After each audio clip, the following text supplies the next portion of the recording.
Hi guys, well I saw an advanced screening of Looper last night and I have to say it was a great movie. Another great sci-fi film of 2012 and I think we've been very lucky in that respect.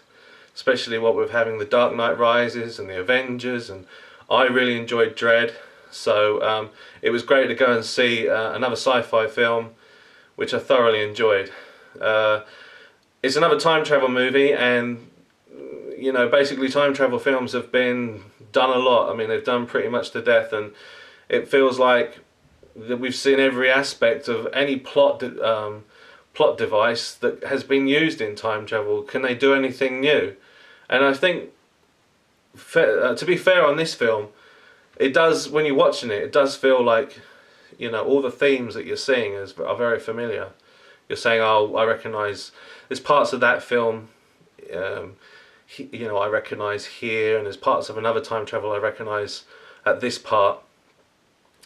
But I don't know, somehow Looper, I think with the great performances, the great dialogue, the actual storyline itself being so good, it kind of feels like it's coming at a different angle, and it feels fresh again and interesting. I mean, I mean, Bruce Willis is, you know, is great in this too. But he's kind of like, it's not his starring vehicle. This is more of a Joseph Gordon-Levitt movie. But both of them work really well together. And I definitely found it very believable that Joseph Gordon-Levitt was a young Bruce Willis character. The makeup and prosthetics and everything look fantastic. The plot itself, it can be a little bit convoluted. You can maybe get a little bit confused. Like when we were walking out, I did hear a few people going, what happened there again, and why did that happen?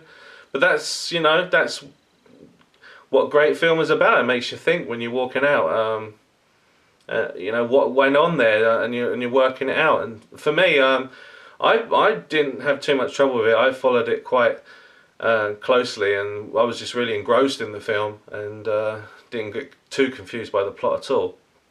I liked the way that it displayed the future, like 30 years from now, where the young Bruce Willis character lives. It's kind of like a lawless land, a lot of people living on the streets, but it didn't go too futuristic. It kind of held back a little bit on that, so it kind of it actually made it more believable for me.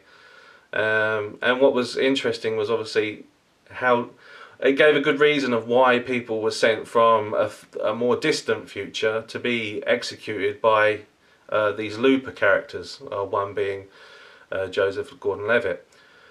And obviously Bruce Willis is sent back to this time, and he decides he's gonna, he manages to escape being killed by his younger self, and he's out there to right a wrong that happens to him in the future time. And you know, it's very exciting. It's a lot of emotions there. You're rooting for characters, and then suddenly you're sitting there questioning if what they're doing is right, and then I found myself going, oh, is this guy right, or maybe I should be on the other guy's side? And that's what I loved about it. It kept me guessing, it kept me questioning, and the action in it was great. But when it does slow down in the middle to introduce a very important character, or characters, and there's some really quiet moments and some lovely dialogue, and definitely some great character development. And when the action speeds up again, it becomes very exciting, and the film just has a very thought-provoking conclusion. And I loved the film, basically. I thought it was a wonderful, great performance, as I said, from Joseph Gordon-Levitt. Definitely interested in seeing future films starring that guy. He's definitely turning out to be one of my favourite young actors. Bruce Willis was great once again. Emily Blunt was great. And introduces this young little fella, young kid, and he's great. I you know, wasn't annoyed by him at all. So what can I say? Another sci-fi movie that I loved, and another film I'm going to give 5 stars out of 5. So great. I can't wait to have this on Blu-ray because it's definitely something I can see myself watching again and again. I'll catch you later, guys.